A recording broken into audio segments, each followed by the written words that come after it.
Hello, and welcome to Introducing Me. I'm your host, Sarah. I started this podcast to get to know other people and lifestyles while discovering more about myself. Each episode, I give a new guest a chance to discuss their background, culture, interests, or whatever they want to talk about to help increase all of our own worldviews. This is my final episode looking back at some previous episodes as we wrap up season 4. You'll hear clips that were recorded in my third year of podcasting, specifically between October 28th, 2022 and March 30th, 2023. It's important to realize that these episodes weren't recorded within the last few weeks like my regular episodes. Things these guests stated at the time may not be a fully accurate representation of how they are today, but I wanted to pull different stories and life experiences for today's episode. There are clips of longer lengths from 4 different episodes, and I hope that if you haven't heard these episodes, you give the archives a chance to hear their entire stories, or if you have heard them before, give them another listen, and you might find joy in recalling back to when you first listened to that episode. First up is a clip from my conversation with Marcus. He is an author, artist, academic based in Toronto. Marcus is married to his partner of 10 years, Andrew, and they're raising a child with their platonic partner, Hannah. So do you want to talk a little bit more about Andrew and your relationship? You mentioned, opening it up and being polyamorous and what that means for your relationship. Yeah. So I met Andrew when I was 21, my first year at Toronto Metropolitan University, which is a big school downtown here. I was doing a sociology degree, and he was in his last year of getting a theater degree. And he currently works at the Toronto International Film Festival. They have like a permanent theater downtown where he works. And he was vice president of the Students' Union. And I had just gotten a job working at the LGBT Center. So technically, he was my boss. He wasn't directly on top of me, so it wasn't super inappropriate. But like in the hierarchy of the organization, I was like a little, grunt, and he was like, the top level, basically right under the president. And I would always make excuses to go up to his office and like do, photocopying or something so I could make eyes at him. And I found out later that he, even before I got my job at the LGBT Center, he had been eyeing me around campus because I was a volunteer handing out like flyers and promoting stuff on campus. And he would intentionally go and do this like flyer handout work that he really didn't have to be doing so that he might run into me. So we had been making eyes at each other for a while. And then we had to do an anti-oppression training, anti-O and anti-racism training that was part of like everybody who worked at the student union did this. It was just a yearly activity. And you'd go and you do basically a day long of training on how to be anti-oppressive, what anti-racism looks like, have sort of like a sharing circle, a check-in about the organization. And then everybody would go downstairs to the pub afterwards, the like campus pub, and everybody would drink. Well, I guess some people probably had non-alcoholic drinks, but I definitely had some drinks that night. And Andrew and I sat next to each other and, quietly started chatting. And we had chatted a little bit at the Antio workshop. But slowly throughout the night, all of our coworkers started leaving, one by one until maybe around midnight or 1 a.m. We were the last ones there and just talking up a storm. I had just finished couch surfing.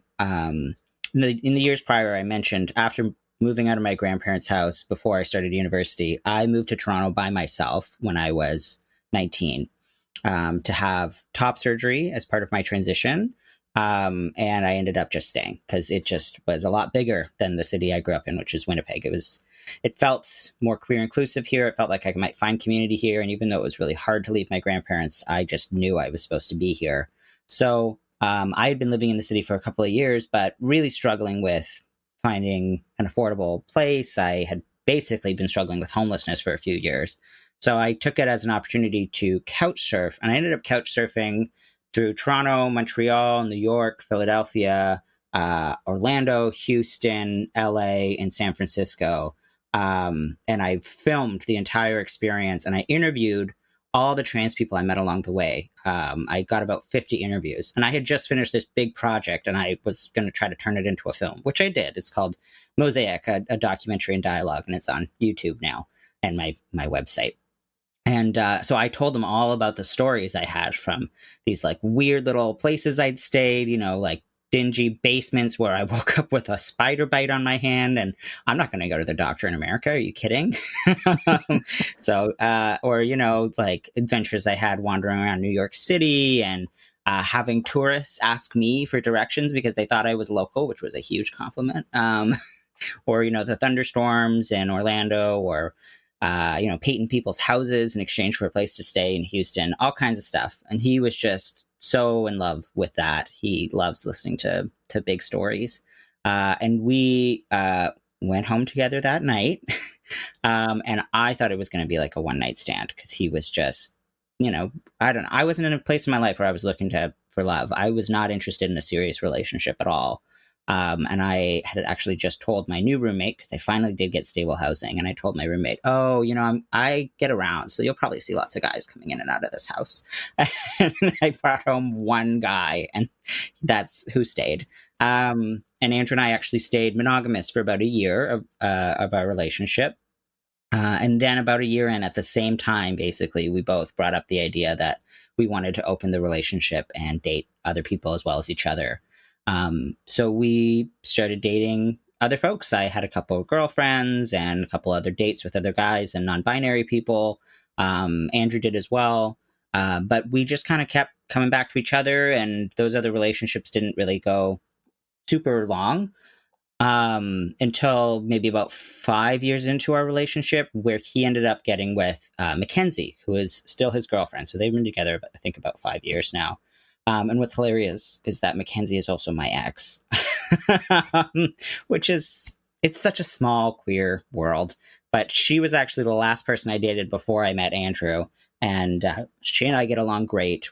Our breakup was pretty amicable, and we had both changed a lot when we sort of showed up in each other's lives again. And so Andrew then got this more serious girlfriend.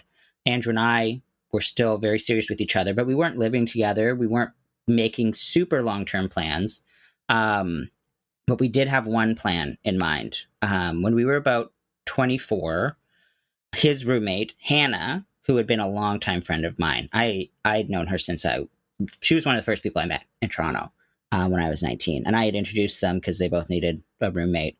Hannah approached the two of us and said, you know what? You know that I've been feeling called to be a parent. I feel like I'm really supposed to have a child. You also know that I don't have a partner with whom I can do that. She wasn't dating anybody who was doing that with her. And she was like, also, even if I did, unless I ended up with a trans woman, which could happen. But if I end up with a cis woman, I will probably need a donor, because Hannah largely dates like women and other non-binary people. So she was like, I want to start thinking about not waiting for a partner to show up in my life before trying to work on finding a donor to have a child. Andrew, would you consider being a sperm donor for me? And if I don't find a partner, I'm just going to single parent, because that's how strongly I feel I'm supposed to have a child. And he and I and Hannah sat down, and he shared that he would be definitely open to being a donor, but he would like a relationship with that kid. And the more we talked about it, I had been open to having children. But even though I physically could carry a child, it wasn't something that I was like super keen to do. I'd probably find that very dysphoria inducing. And eventually we came to the conclusion together that Hannah would carry a child with Andrew as the sperm donor, and all three of us would be the parents of that child. And that was a decision we made in, I think, 2014, 2015. And it took us like 7 years to do it. But over those years, Andrew got his girlfriend. I pursued my education. Eventually, we moved in together. And the agreement, we always just came back to check in on it. It continued to be sort of a steady part of our life. And we would sort of meet up and talk about it. When I moved in with Andrew, obviously, I also moved in with Hannah, the person we were co-parenting with.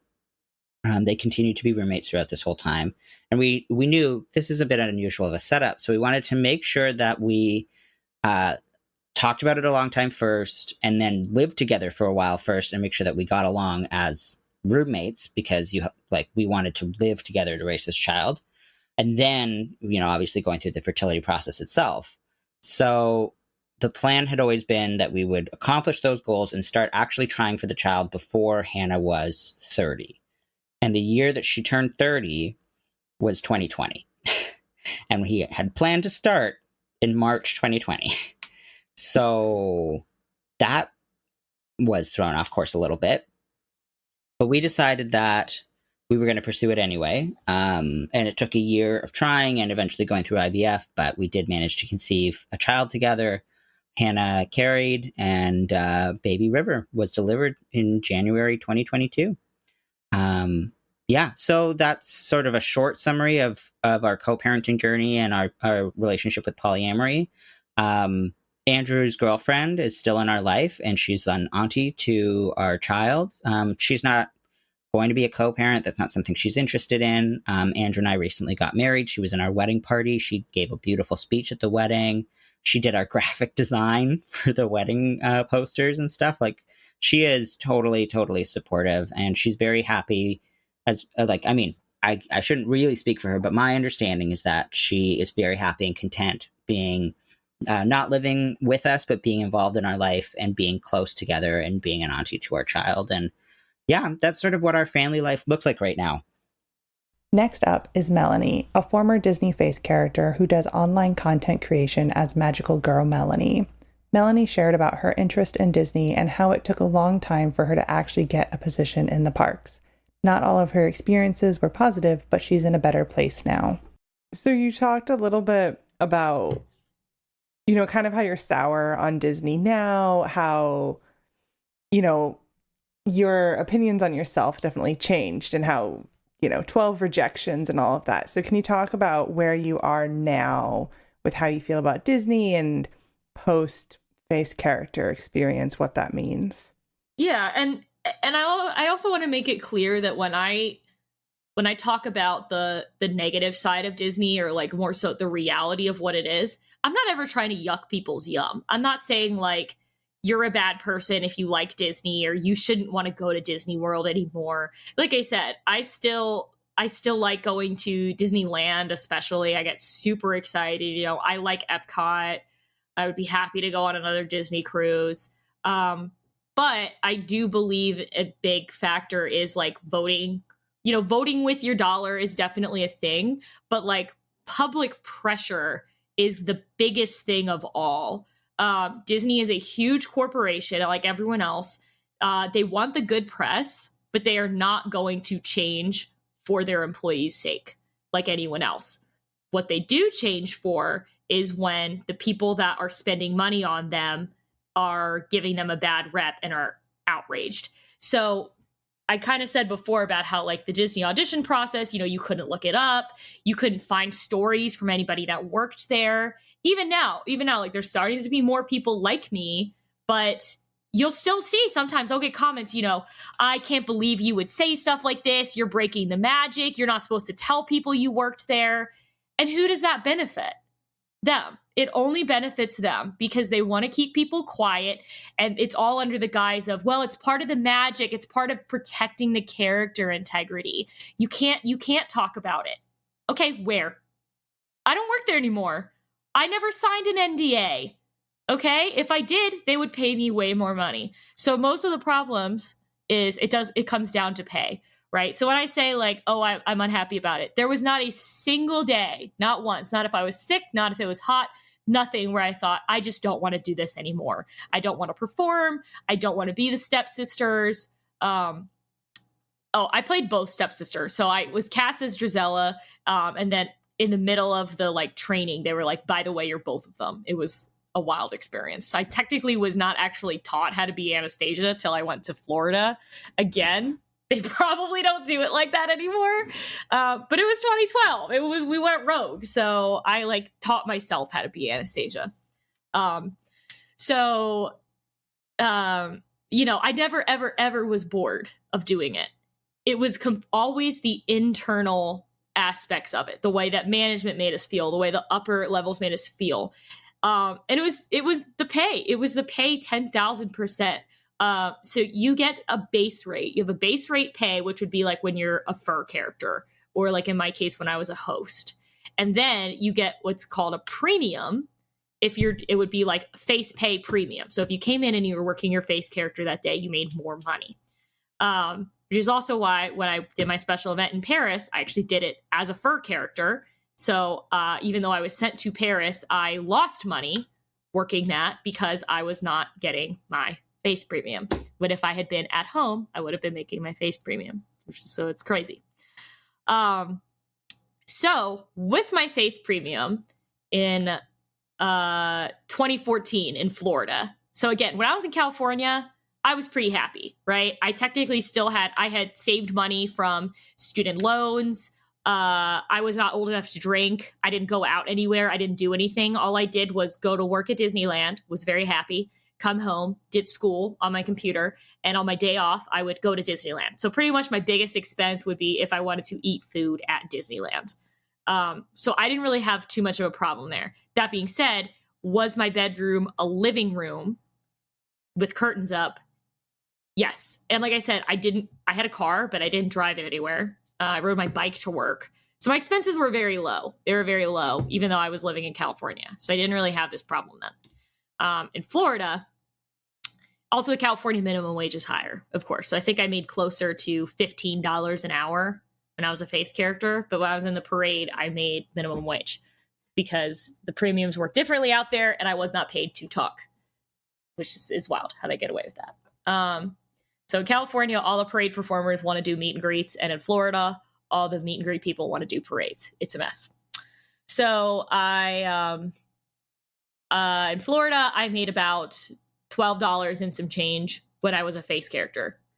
It was like maybe a $2 premium or something. I think I made 10 something as a fur character. And so I had to grapple with this problem with myself that I was doing my dream job. I loved it. I loved my job. All I did, I realize now it was unhealthy. All I really did was go to work and come home and watch TV. And then I would go to work. I didn't even really like go to the parks like for fun, like on my own or anything anymore, really in Florida. But I loved going to work. And I also needed to go to work because I didn't have any money. But like everyone talks about dream jobs and everything growing up. Oh, follow your dreams. Even when I was a flight attendant and I said I wanted to quit, people were like, well, what's your dream? What's your dream job? And I was like, nope, that doesn't work. I already had it. Already did it. Because when you talk about dream jobs, everyone always implies like your dream job has to be like a doctor, a lawyer, you know, whatever, something that people traditionally think of as making a lot of money. Okay, what happens when your dream job pays you $12 an hour? I was getting paid $12 an hour. And I was like, this is the thing I am best at in life. This is the thing I love the most. And it was. And to this day, I still think that is the thing that I was best at. But I couldn't support myself. And so I had to like look that in the face and be like, what does that mean? And I knew that I had to start looking for another job when it got to the point where I was looking in the mirror and thinking maybe if my nose was cuter, I could pay my bills better. Because the characters that I played had 2 shifts a day. Cinderella had about 17 shifts a day. So you start thinking, well, maybe if they would let me play other characters, maybe then I could get overtime. Which it's still not the right answer, obviously. Cinderella's not making more money than me, but she had more shift opportunities. And I knew that was wrong, that I shouldn't be thinking of myself that way. Because when I was in California, maybe for a second, right, I was like, oh my God, what if they asked me to be a stepsister because like they think I'm ugly? And then I was like, that's insane. Disneyland doesn't hire ugly people, right? Like I said, it felt like there was like 12 people working there. There was no way. There's no way. And fake it till you make it. I used to think I wasn't funny. Well, nope, I don't think that anymore. And also when you're walking around jokingly being like, I'm so hot, I'm so pretty, I'm amazing. The only reason I'm not married is because I'm so picky. You start to believe a little bit of that stuff. Like if you're saying that all day and pretending, it's awesome. The flip side of that is when you're in Florida and you're doing it 6 days a week and people are calling you ugly and nasty to your face, doesn't feel so good. Doesn't feel so good all the time. And a lot of the other girls that I worked with, they played a princess and a stepsister. And so for them, it's like, oh man, it's so fun. You know, I love, everyone wanted to be a stepsister because we could say it like it is. We're funny. I want to make this clear as well. I would never, ever, ever, ever trade even one of the stepsisters for a princess. I would not have been willing to give that up. Like, I didn't want to be Elsa, but if I had gotten cast as Elsa, I would have been super thankful to pay my bills better. But like, I would have tried to trade all my Elsa shifts for a stepsister, for sure. I would have been grateful, but I still would have preferred to be a stepsister. So it was never about being like, I don't want to be this character. I don't like them. I love them so much. I love them so much. And she'll always be a huge part of me. It's almost like a chicken and the egg scenario. I don't know if I'm like this because I played her so long, or if that's why I was so good at playing her, because that's just how I am. But so the thing is, to this day, as far as I know, if there's a girl that plays a princess and a stepsister, then she was hired either both at the same time. She came in and they were like, you're going to be Ariel and you're going to be Anastasia or whatever. Or they started as a princess and then either mentioned they didn't have enough shifts, or they were being aged out of being a princess and they are given a stepsister as like a, here, have that. Never once has there been a girl that they hired only as a stepsister that later got to be a princess. Make it make sense. If we're all supposed to look the same and one girl's allowed to play 5 princesses and I'm not allowed to play 1, make it make sense. Then how does she look like me and I look like her? That's nuts. And then of course it's like, well, don't take it personally. Okay, how? How am I supposed to not take that personally? Right? But I was also like so brainwashed that I like convinced myself. I'd be like, no, I know I shouldn't take it personally. No, I'm allowed to be mad about that. And I am. And it took a really long time for me to change my thinking from, you're not pretty enough to be a princess, you're not good enough to be a princess. And when people would say, oh my gosh, you're too pretty to be an ugly stepsister, you should have been a princess. And I'd be like, yeah. And I'd be sad or I'd be angry when people would say stuff like that to me, because it was opening a wound I already had, right? To change my thinking now to, the casting agents are bad at their job. I look incredible in princesses, but I'm not delusional. I don't think I look perfect as every single princess, but there's some that I'm like, there is no way on earth that I wasn't good enough for this. Like, you guys can't look past makeup. You can't do anything. It's crazy. It just doesn't make any sense. But yeah, it's that. And like, it's, in terms of like when you said changing how I felt about the like, oh, you just have to want it bad enough, you just have to try harder. Monsters University actually hit me really hard, because that's kind of Mike Wazowski's storyline in that. Actually, like, I collect Mike Wazowski stuff. He's my favorite Disney character. Because of course the movie starts and he's like, I'm gonna be a scarer, and it's like, no, you're not. Like, you know that watching the whole movie, that it doesn't matter that like he knows more about it, likes it more than everyone else. He's not going to get it. He's never going to get it because of other people's opinions on him that he can't change, which was exactly what happened to me. And what does he do is he ends up just changing the narrative, and he kind of invents his own job that's like better. And then, of course, if you think about Monsters, Inc., ultimately at the end of the day, he ends up being the ones that goes through the door anyhow. But he's like doing it on his own terms. So that's why I like him so much. But that was kind of it for me, is that I look back on that and think, I didn't get the job because I deserved it or because I earned it or I wanted it harder. At the end of the day, I was lucky. I was in the right place at the right time. I was very skinny and I'm white and they liked what my face looked like. That's it. And it doesn't mean that I'm not grateful for what I did, but it is not this special job that we should put up on a pedestal, because I did nothing to earn it except look a certain way. So that's how I feel now, is that I would say that, is that like, yeah, you can sit there all day and be like, oh, just because, you know, everyone's heard that speech a million times at the Disney auditions, just because you don't get picked and we don't think you look like a cartoon character doesn't mean you're not pretty. Sure. In theory. Still gonna make you feel that way anyway. In the next clip, Emma Haslam takes us through her journey of infertility that led her to being turned down for NHS treatment and having a baby abroad. Since then, she has set up her own company to help people globally expand their families.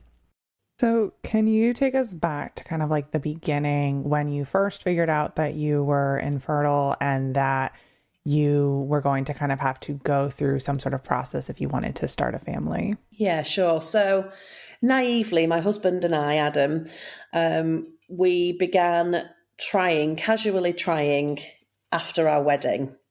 And we'd had a very much a whirlwind, dreamy romance. And, we just presumed that it would happen.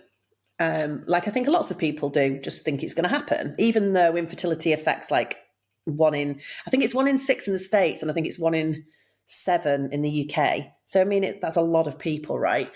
We just presumed it'd happen. And after about 6 months of casually trying, we were like, maybe we're not doing it at the right time. Maybe we need to try all these old wives' tales. And so we kind of went from casually trying to really trying. And nothing was happening. So we were kind of a year in. And how old was I? 32, maybe? So we were like, maybe we should go to the doctors and, run some tests. So we did that, went to the GP, and they ran some tests on both Adam and I, which indicated that there were issues potentially on both sides. So myself, perimenopause and low AMH. And for my husband, low testosterone and low sperm count and motility. We were then referred to gynecology to kind of have a further look at us, ran some more tests, did an ultrasound. I didn't have very many follicles, which when you are more fertile, you would produce more follicles each month, and in the follicles are where the eggs are. So it was a pretty bleak picture, and we were basically told at that point that we had no chance of conceiving at all naturally, and that the only chance we had would be via IVF, and we had a 3 to 5% chance of that working. So then what was the IVF journey like for you? So from kind of receiving that news, I mean, that was probably one of the lowest points for us both in that journey, because not only to be told that you'll never conceive naturally, but then to be told even with IVF you've got a really, really tiny chance of it working. But then the next thing was, if you want NHS funded treatment, you are entitled to 1 round, but you need to lose you don't work in stones in the US, do you? But I'll have to work it out what it is in kilograms. A lot of weight. I had to lose a lot of weight. 6 stone, if people do understand what stones are. 14 pounds in a stone. A lot of weight. And I went away to do that, and I lost the weight over kind of a 2-year process of healthy eating and exercise. And then we went back to be told that actually the rules had since changed in our area, and could I go and lose another couple of stone, another sort of 28 pounds. I was like, not really, no. And, bearing in mind that my diagnosis had nothing to do with weight, and it's all about money, and how the local care commissioning groups in the UK choose to spend their money. So in some areas in the UK, you might get 3 rounds of funded treatment. In other areas, you'll get none, very much dependent on your postcode. But also the rules that they set in terms of who does and doesn't qualify also depends on the people making the decisions with the purse strings. So had I lived like 5 miles down the road, I would have qualified for treatment. So at that point, it kind of stalled our journey, because we, had gone away, I'd lost this weight, and we very much thought we had a plan and we were going to have NHS funded treatment. To then be told that actually, could I just go and lose some more weight? And the thing is, I was healthy, I was very fit. I wasn't unhealthy before. That's the annoying thing. But, I did what they asked me to do, and time was ticking on, like if you've got a diagnosis of low AMH and perimenopause, you don't want to be hanging around. So I felt very much like time had been wasted. It was a real kick in the teeth. And that kind of paused our journey for a second while we tried to figure out what to do. So then what made you guys kind of figure out like, hey, there are options abroad if we, want to take it out of the UK? Yeah, so I can't remember what the exact moment was, because originally we started looking at UK private treatment. But the first thing we saw was just how extraordinarily expensive it is. I mean, the States is even more expensive than that. And it's very expensive here. We knew we had very low odds of it working. We knew that once the money had gone, it had gone. Like, we'd moved in with my parents, newlyweds. And don't get me wrong, it's a privilege that we could do that, but also not ideal in a small house living with your parents as newlyweds. And all of the fun stuff stopped, like going on holiday, and, we wanted to buy a house, and, instead we ploughed money into doing this. So we saved up the money thinking we would have treatment in the UK. And we had some consultations, and we just didn't really feel the connection with any of the 3 clinics in the UK. And we also found the process of trying to get costings out of people for treatment really difficult. And so in one of the cases, like, we'd paid, the dollar and the pound are very similar, aren't they, in amounts at the moment? So, let's say $300 for a consultation for a clinic that actually, when we got the real costings, we could never have afforded to have treatment there anyway. So we spent nearly $1,000 on consultations at clinics that we didn't feel the love for. And we were no further forward, and we just spent money that, was there for our fertility treatment. It just felt very like cookie cutter. I don't know. It just, we just didn't get the feeling. And it also felt like a lot of pressure. Like, it's not going to work probably in one round. So why are we doing it? This just doesn't feel like it's the right thing to do. But we weren't sure what the right thing to do was. And we'd explored like adoption and surrogacy, and they didn't feel like the right options for us.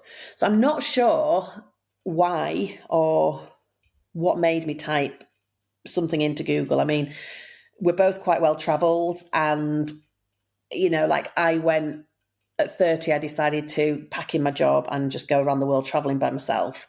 I happened to meet Adam like 3 weeks before I did that, and he then joined me about 6 months in. But I think we're not fazed by going to other countries, and there is sometimes, I think, a thought that, we're very lucky with like the NHS in the UK. We've got very high standards of healthcare, like lots of other countries have, but sometimes that can make you think, oh, but is it going to be safe elsewhere? Is it going to be as good elsewhere? And of course, you've got to be careful where you go, and you've got to do your research.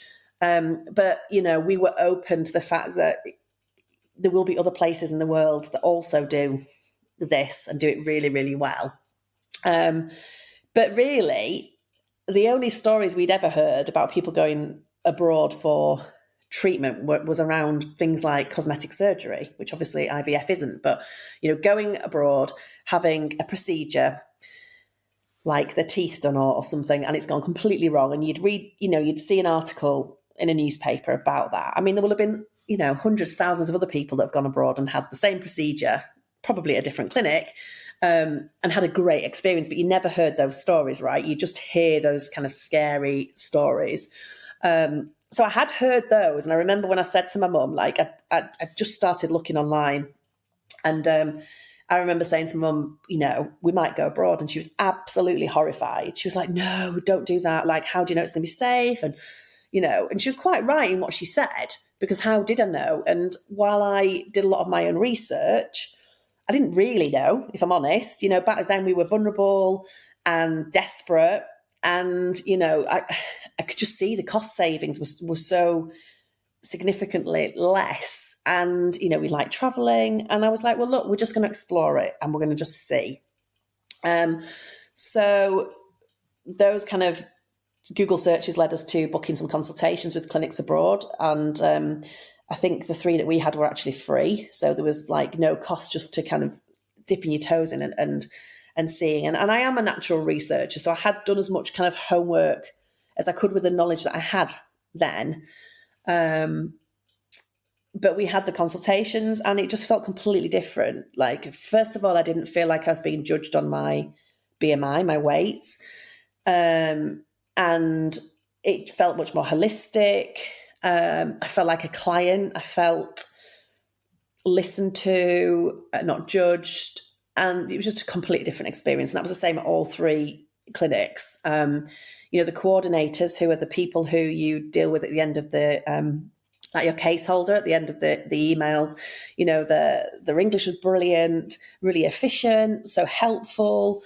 And it just felt like the right thing to do. It was very easy to get the costings from them. So it was very, you know, clear that it was certainly so much cheaper.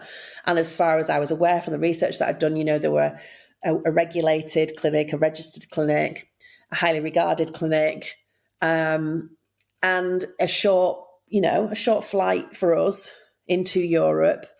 And so we decided that we were going to do it, much to the horror and disgust of our parents, who were, I think, genuinely very worried. I mean, now they're like, obviously they're like, go abroad, go and chat to Emma. But, you know, I can see the fear. And if I'm honest, we were a little bit uncertain as well. You know, we felt reassured enough, obviously, to go ahead and do it.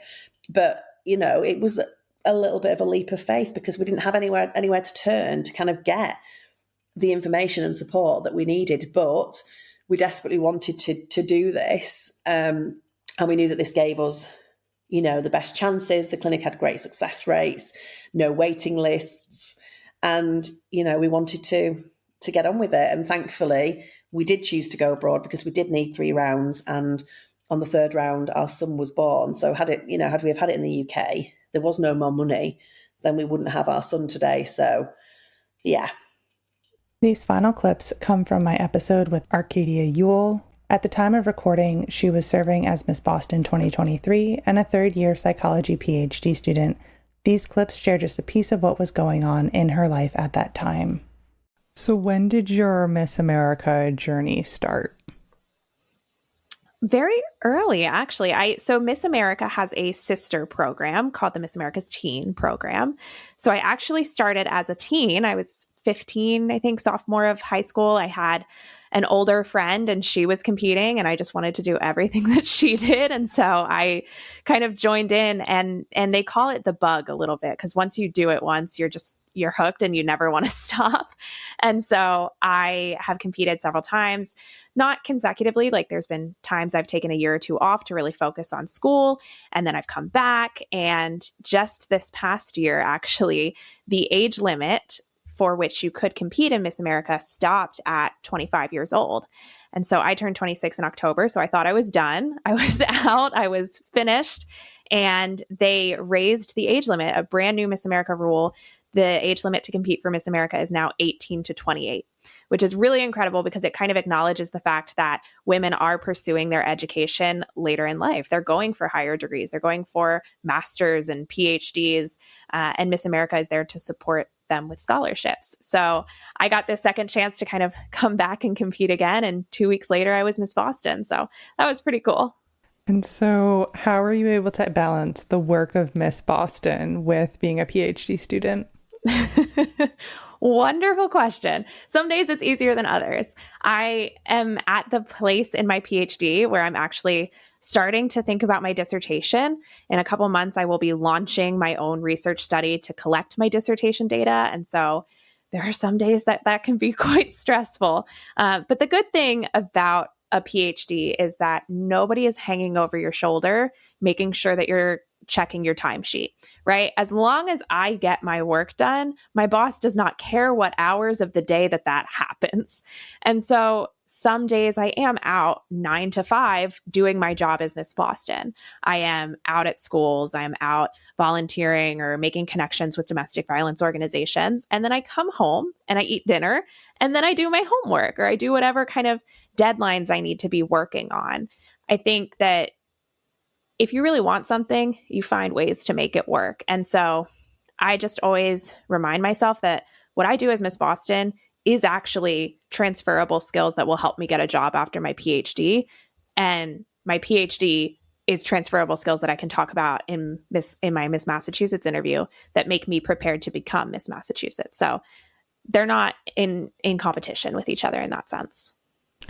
So then, assuming you're going into like the science route post PhD degree, And whenever your journey does end with the Miss America universe, whether that's in the near future or the farther future, how are you going to continue your advocacy work for domestic violence? Wonderful, wonderful question. So my ultimate goal, I do plan to leave academia and I want to go into more of a policy-centered world.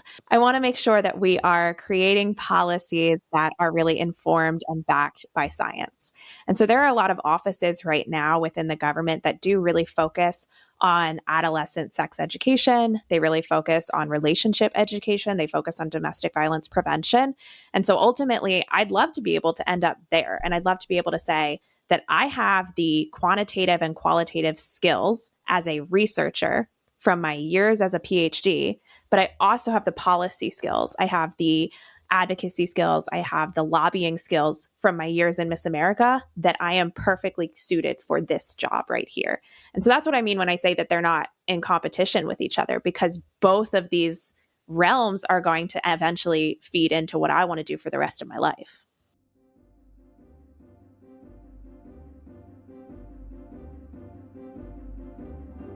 All right, that brings this episode to a close. Like previous times, I will be providing the relevant episode titles and resources for the episodes you heard clips from today in the description. And of course, thank you for taking the time out of your day to hear some clips from some old stories. Until next time, bye.